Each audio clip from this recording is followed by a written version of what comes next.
Bonjour à tous et bienvenue dans ce nouvel épisode de la réflexion du lundi.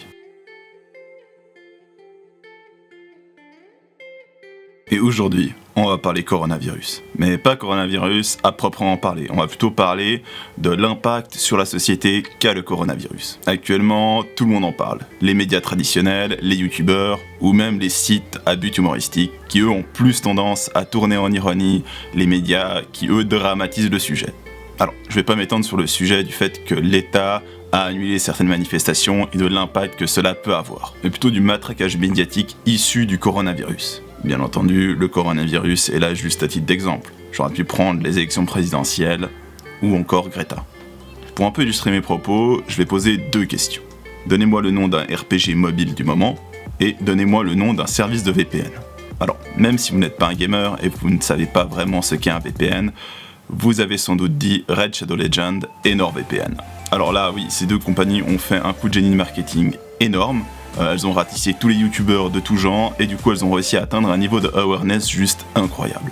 Lorsqu'on va penser VPN, on va tout de suite penser NordVPN. Lorsqu'on va penser maladie, on va tout de suite penser coronavirus. On ne peut pas passer à côté du coronavirus comme on ne peut pas passer à côté de NordVPN ou de Raid Shadow Legends, même si cela ne nous intéresse pas.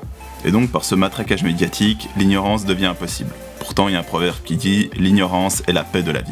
Alors, je ne dis pas d'être totalement ignorant, une ignorance totale et néfaste, bien entendu, mais plutôt d'avoir une certaine ignorance de notre cercle étendu, ce qui va permettre justement de nous rapprocher de notre cercle proche. Et le fait d'avoir un matraquage médiatique sur quelque chose qui fait partie plutôt de notre cercle large va nous faire omettre notre cercle proche, soit nous-mêmes, nos amis, notre famille. Quand j'étais en train de faire mes treks au Népal, j'avais pas de réseau. Et j'étais vraiment déconnecté du monde. Et finalement, c'était vraiment agréable de pouvoir justement juste profiter de la nature et pouvoir se reconcentrer sur soi-même.